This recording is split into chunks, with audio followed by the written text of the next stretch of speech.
Warm greetings from the High 10. It is Everyday Shenanigans, and thanks for joining me. I'd like to bring you a very, very tragic story out of St. Louis, Missouri. And if you need verification for the storyline, please log on to St. Louis Post-Dispatch. Ex-boyfriend charged in shooting deaths of St. Louis woman and her 2 young daughters.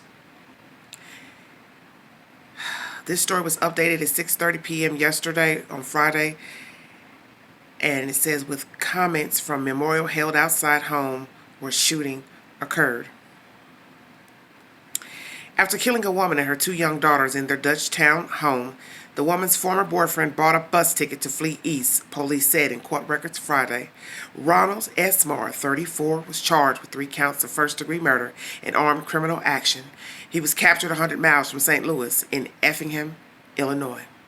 St. Louis police said the 3 victims, 30-year-old Kenesha Hemphill, 8-year-old Journey, and 1-year-old Jakari, were each shot multiple times. At 4124 South Grand Boulevard, officers responding to a call for shots fired went into the home about 7 a.m. Thursday and found the 3 dead. Marr was being held Friday in Effingham County Jail. He wore an orange and white striped jail jumpsuit during a brief court hearing held by video conference before Effingham County Judge Jeffrey DeLong. An attorney assigned to represent Marr told DeLong that Marr didn't know how to read, so the attorney read the court documents to him about waiving extradition, which would allow St. Louis detectives to bring him back to Missouri to stand trial on the murder charges. Marr at first waived it, then refused, then flip-flopped again, mumbling at times so that court officials couldn't understand his words. He ultimately refused to waive extradition. Marr will remain in the Effingham County Jail without bail until a hearing on February 25th, DeLong said. A St. Louis judge has said that once authorities are able to return Marr to Missouri, he also will not be allowed bail here. In court records, St. Louis Police Detective Catherine Runn said a witness heard the shots Thursday and saw a man run from the home. The witness identified Marr in a photo lineup. After the shooting, Marr threw away his cell phone and bought a replacement, police said. Then he bought a Greyhound bus ticket and fled. Police did not provide a motive for the killings. Hemphill's older brother, Jermaine Walker, said he had seen Marr before and knew Marr and his sister had domestic problems. They call him Lil Ron, he said. I didn't really care for him. They had a few instances, and I always told my sister, leave that guy alone. But she ended up having a baby by him. The baby was Jakari, called by the nickname Riri. Riri just turned 1, Walker said, and Marr probably came to woo my sister and say, baby, open the door. She had no idea he was going to do that, and she opened the door. Walker said the family is reeling from the deaths. The death penalty would be too easy for him, Walker said. He should have ate a bullet right after that. Outside the duplex where the 3 were killed, a stream of people stopped by Friday afternoon to add to a memorial. Balloons and stuffed animals piled around a light pole. Most were pink and purple in honor of the girls' favorite colors. Hemphill's older brother, C.C. Dutch, sat on the sidewalk in front of the memorial, interrupted occasionally by passing cars, honking, or drivers yelling condolences about the loss of the children so young. Over 2 hours, more than 50 people gathered on the lawn of the home holding pink and purple balloons. Dutch spoke to the crowd before they released them into the sky. I feel like I failed her. She's so far away now, he said. I didn't want to believe it. I'll never be complete now because Kenesha was a big part of my life. Dutch said she had a playful sense of humor and was a dedicated mother. He added to the crowd a warning, watch out for bad relationships, and to the men, never hurt a woman in your life. Marr's only criminal conviction listed in a police probable cause statement is for possession of drug paraphernalia and a possession of controlled substance. He was given a suspended sentence in 2017 case, and there is no mention of it online court records. Marr lives in the 10100 block of New Bow Drive in Bellefontaine. Neighbors, according to the charges, police, however, said he lived in the 500 block of Roberts Avenue in St. Louis. He had no attorney listed in court records. Aaron Heffernan, of the Post-Dispatch contributed to this report. So if you need verification,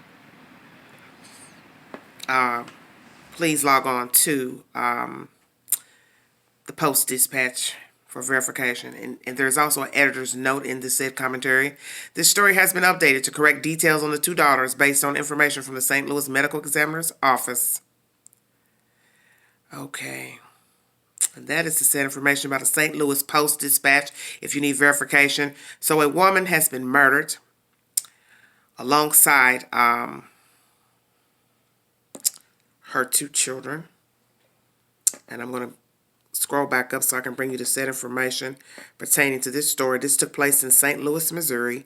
A male suspect has been charged, a Ronald S. Marr. It states also in the said article he cannot read. He flip-flopped back and forth between trying to decide whether to be extradited back to the state of Missouri. And it is stated by a judge that when he comes back, he will not get bail. And a woman has passed away by the name of Kenesha Hemphill, 30 years of age, and her 8-year-old Journey and a 1-year-old Jakari have perished alongside the mother at 4124 South Grand Boulevard. And it says that each was shot multiple times by the said suspect. And someone called, I guess, 911. They went into the home and found the three deceased.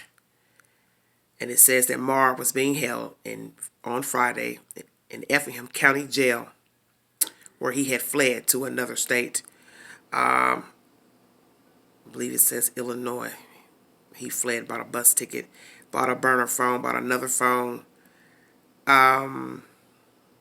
This is terrible. What I want to say in this video, this is to all women, young girls.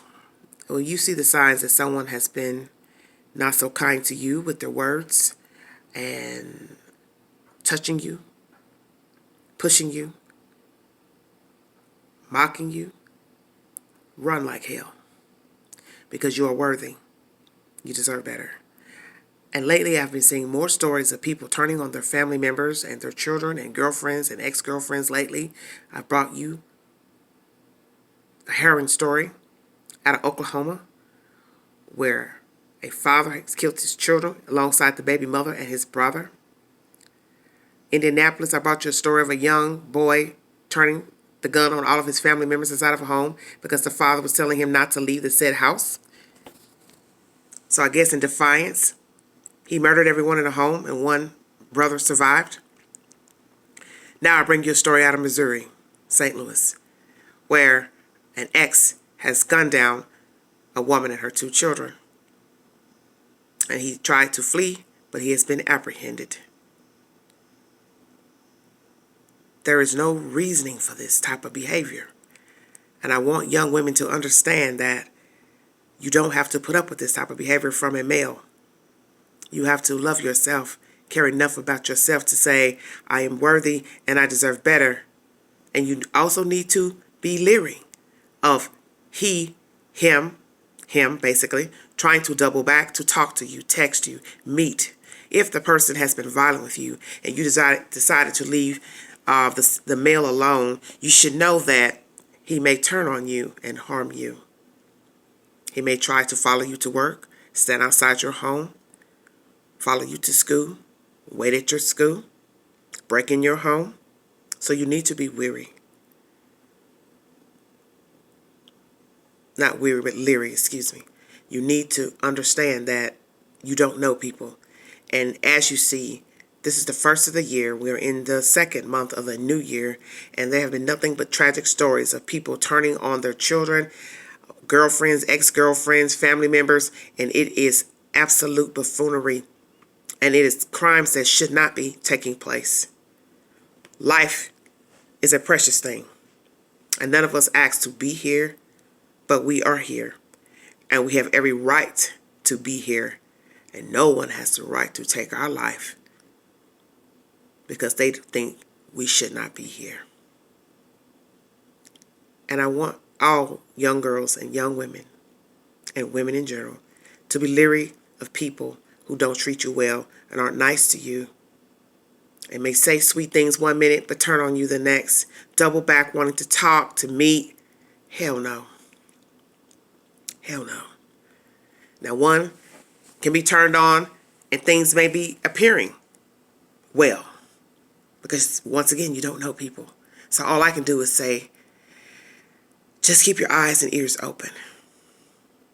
Because you don't know when a person will turn on you. You have no idea because you can't read a person's mind. But I have a funky feeling in all these stories that I've brought to you recently that the people who were gunned down had seen signs that the person was unstable and a loose cannon. Because you just don't wake up one day and gun down a whole house full of people. You have exhibited some signs that you were not well, that you had a temper problem, that you would fly off the handle, get jiggy, belligerent, forceful, violent. And if you see these signs, Miss Lady, just cut him off. Don't talk to him. Don't return messages. Don't go look for him. Don't let him into your home. Don't go outside your home meeting him. Don't even go outside the door. Don't even talk through the door. And if you need to purchase yourself a weapon, please do so. And make sure that you are a legal carrier. Always keep your can of mace around. Keep something on you if you do fear for your safety. But as I said, we don't know people. And a person can pretend to be nice and want to talk to you. And that's when they will turn on you once they have you alone. And this is a coward's act to kill a person because they don't want to be with you and or take them out alongside the children. Why would you kill your own kids? What did they do to you? You're so selfish that you're angry with the woman, and in turn you also kill your own damn kids. And we see this case happening out in Oklahoma. I don't know this man's problem, if he has mental issues, but he did have a current record. He was on probation for assaulting another woman. So the signs were there.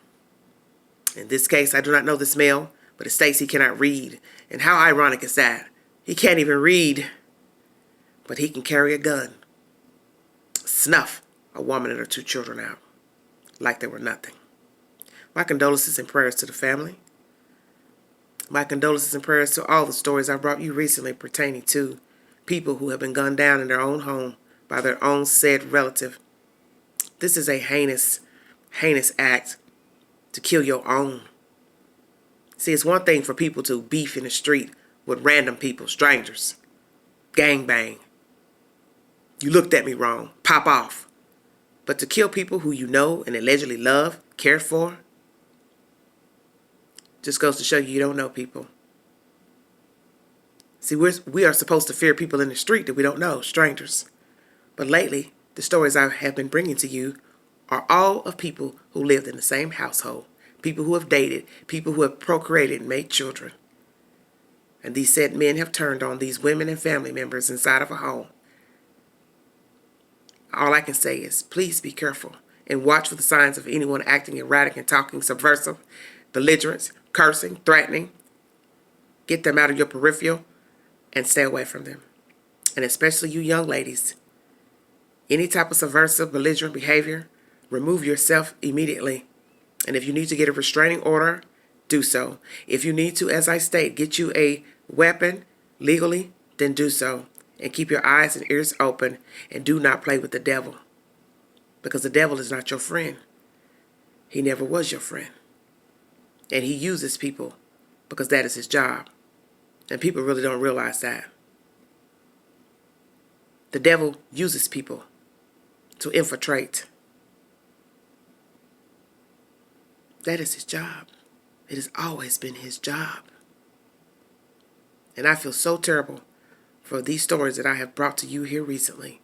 Because imagine the horror on the faces of all these people who watched someone gun them down.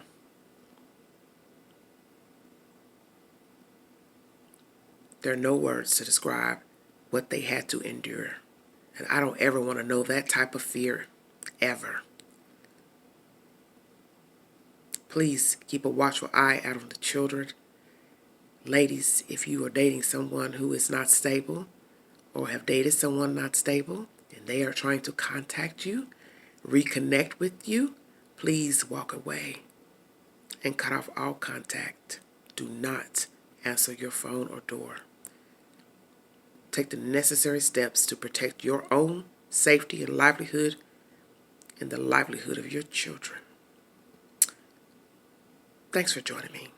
Like, share, subscribe, drop your comments below. If you'd like to donate to the channel, you can cash at me at $Big Angie 129. Thanks for joining me. I will be jumping on later with a live. Please join me.